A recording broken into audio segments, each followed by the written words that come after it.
Hey, hello again, sports fans. Welcome to another Scott Travis Sports News Update. I'm going to talk a little bit about the Red Sox and update how they've been doing, and then I'll get into tonight's Patriots-Lions preseason game. This session is brought to you by Hairspray Salon, my good buddy Luz Ortega Praise organization down there at 259 Wickenden Street in Providence, Rhode Island. Check it out for all your beauty needs. Okay, on to the Red Sox. Okay, after we had the Alex Rodriguez beaning, and well, really he didn't get beaned, he got hit in the back. But after all that nonsense and the ensuing Ryan Dempster suspension of 5 games, there's a lot of questions as to what really happened. Was he throwing at him for personal issues with him, or was it about the whole A-Royd fraud, whatever you want to call him? Sometimes I call him by multiple names. But anyway, Dempster threw at him, hit him, got 5 games. Ortiz now comes out in USA Today. And Big Papi, you know what? You got to figure out if you say something to USA Today, it's going to get out. They're kind of national, you know what I mean? So he basically said he disagreed with the thought process. Some of us, as much as I don't like A-Rod, I didn't like the fact that he hit him at the point in the game that he hit him. Other than that, I would have had no problem with him hitting him later in the game or whatever, or somebody else, maybe even Lackey, although after Lackey's comments, he really kind of took the option of hitting him away, because he certainly would have been suspended probably for much longer than the 5 games that Dempster got. But anyway, so after the Red Sox dropped 2 out of 3, and A-Rod, after he got hit, had the big home run, and it was a big, big scene, and maybe kind of woke the Yankees up there. Haven't lost since.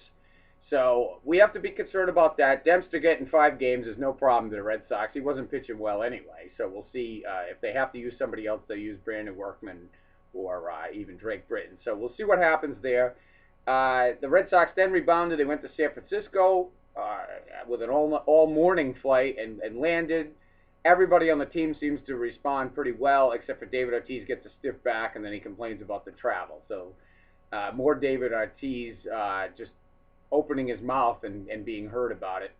Just be quiet, Big Papi. Just bat. That's all we need you to do is bat.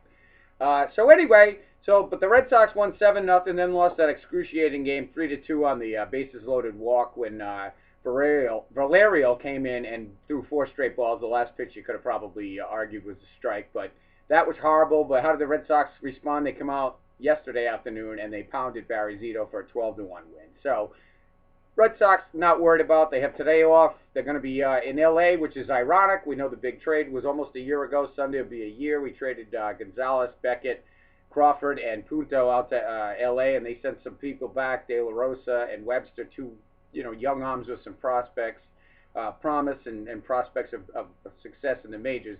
So we're happy with the trade on this end. We're in first place in our division, or close, with Tampa. We got to watch and see what they do on our off day, but here we are doing well, and all of a sudden there are the Dodgers on a 44-10 run, and they've taken over first place in the West, and it's kind of a surprise. So I guess maybe it's one of those rare trades where everybody won. So we'll see. We'll see what happens with the big 3-game set coming up this week in L.A. against the Dodgers. So now on to tonight. Patriots playing the Lions out at Ford Field in Detroit.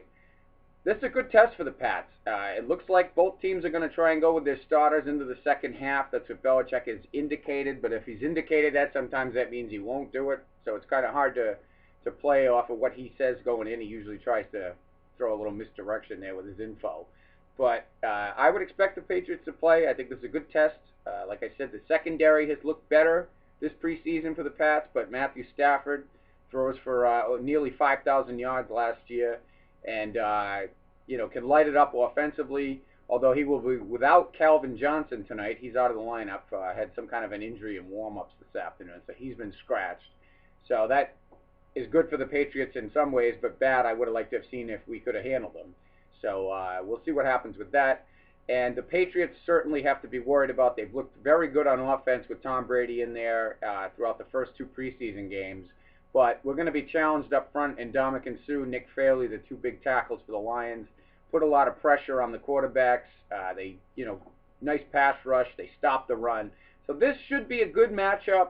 It's like I said, folks, it's week 3. Both teams will be doing, most of their starters for 3 quarters. So we'll see how this game goes. This is the kind of game that the Patriots need to come out and get established early if you get behind in a game like this on the road, you can see some things kind of escalate out of control. So I am looking to see what happens with the Pats. I think key guys to keep your eye on tonight, longtime guy, Julian Edelman, who's been on the team since '08, has shown promise, sparks, can return punts, looks great every preseason. Somehow he gets injured, and he's, usually not a factor for the Pats at some point throughout the regular season every year.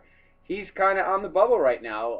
He's going to get a chance tonight with Amendola being out to step up and show that he can be the guy that he was supposed to be, basically the Wes Welker backup / replacement. And with Amendola, who has the same kind of history as Edelman for injuries, being out of the lineup already, this is Edelman's chance to show he deserves to be kept around. I would keep him. He did play a little bit of secondary last year. He got exposed to that. He does return punts. And when he's in the lineup, he usually plays well. It's just he's not in the lineup. So we'll see what happens. Keep an eye on him and see how he fares. And basically, we'll see what happens. I think, like I said, this is a good test. This is going to be a better matchup than what we saw out of the last couple of games against the Eagles and the Bucks. So we'll see what happens.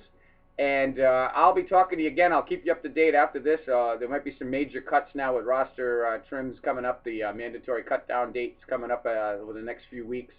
And look forward. I'll be previewing the Bruins preseason camp.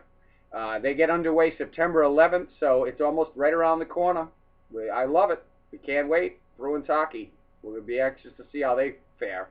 So, and for all the latest updates, folks, I know the Celts have added some coaches. I'll go over that. But for all the latest updates, you can check out my Facebook page, Scott Travis Sports News, and Twitter, I'm at Scott Travis SN.